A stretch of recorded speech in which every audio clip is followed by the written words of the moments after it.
What do, YouTube? Inspired Insight here, back with another. So I just wanted to kind of give my opinion on the whole Vivitrol thing. Well, for some context, Vivitrol and Suboxone, and I mean not Suboxone, Vivitrol, Sublocade, it's like long-lasting Suboxone. Basically, it's like it blocks your opiate receptors for a whole month, and the more you get a shot once a month. It's a shot once a month. Sublocade, they give you a shot in your stomach. Vivitrol is on your ass, and yeah, I think there's another one. I forgot what the name of it is, but anyway, some context. I started doing opiates when I was 14 years old. I broke my wrist pretty bad, a double compound fracture. You know, there's two bones in your arm. I broke both of them twice in two places. So there's a scar from here to here, and then one from here to here. There's a bunch of plates and screws in my arm, but yeah. So they prescribed me hydromorphine when I did that because they couldn't do surgery on my arm because it was too swollen. It was actually going up, down, up, and then my hand was hanging down. Doctor said only thing holding my hand on was skin. I've said that. Anyways, so my arm was too swollen, so they couldn't do surgery on it for 2 weeks. So what they did was they wrapped it up in a splint and sent me home with some hydromorphine, with a lot of hydromorphines. So I missed the first 2 weeks of my high school.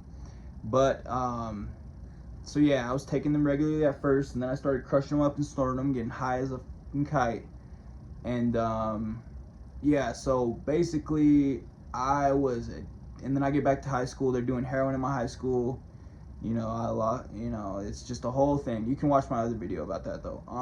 But yeah, so when I was about 18 or 19, probably about 21 actually. I was probably about 21 when I got on the Vivitrol, and I had to go to rehab to get on Vivitrol because if you don't have all the opiates out of your system before you get on Vivitrol, then it'll send you into immediate like withdrawals for like a long ass time, like extended withdrawals for like, they say like a whole month you'll be withdrawing if you have any opiates in your system, because that's how long the shot lasts. And it's called premeditated withdrawals or some shit like that, yeah. But yeah, that's what happens if you take the Vivitrol or Sublocade and you still have opiates in your system.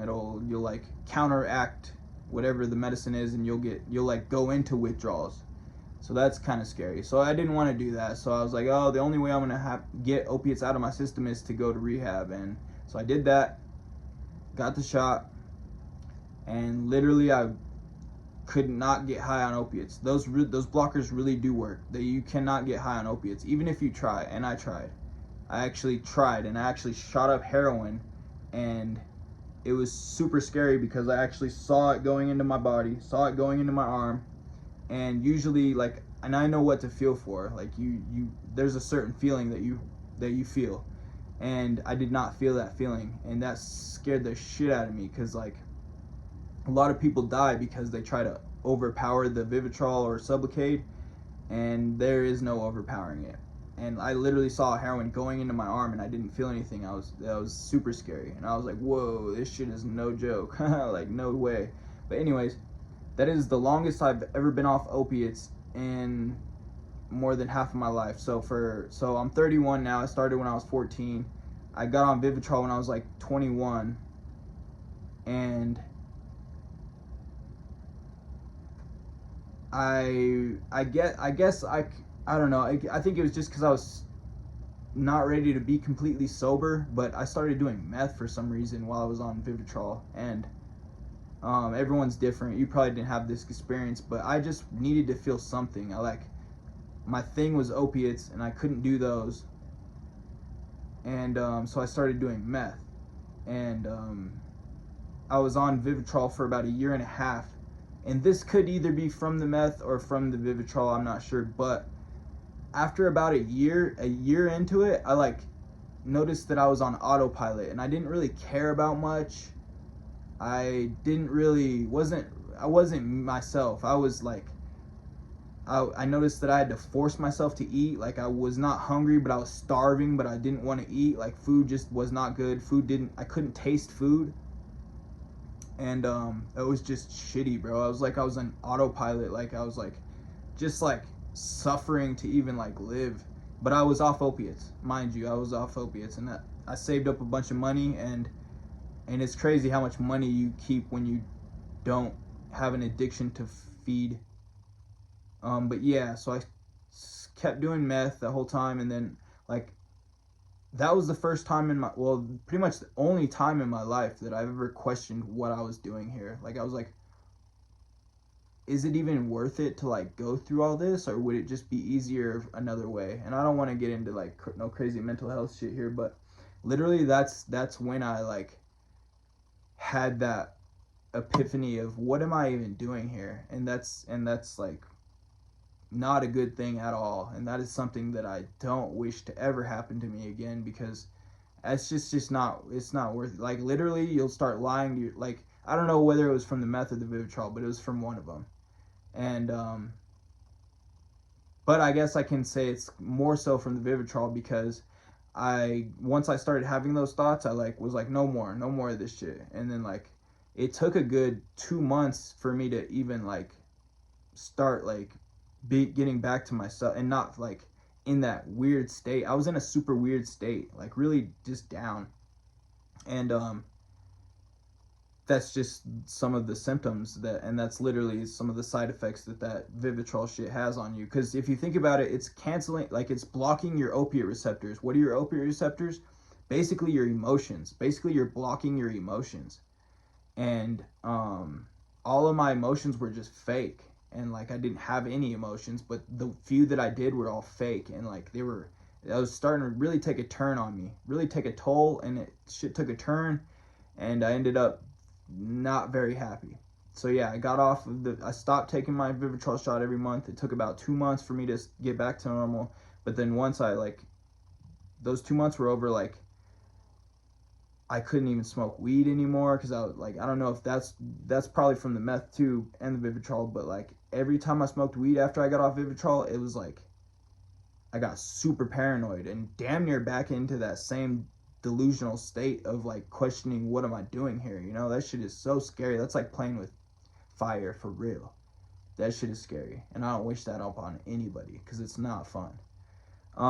And so yeah, but so I got off the Vivitrol. I started to be able to taste food again, and I like got my emotions back, which I'm still kind of learning how to deal with my emotions.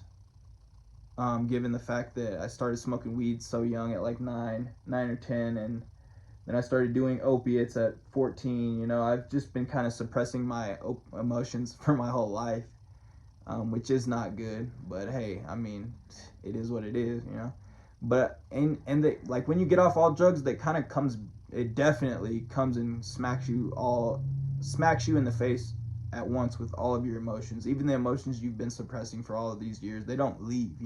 Like when you suppress emotions, they don't go anywhere. They're not gone. You didn't deal with them. You still got to deal with them sometime. So, but yeah, the sooner the better for sure. And I'm just glad I'm dealing with them now, and that everything is looking up, and that I actually have some purpose in my life now. And yeah, I just thought I'd spread a little awareness about my experience with Vivitrol. Was great for that first year. That, like I said, that's the longest I've ever been off opiates since I was 14.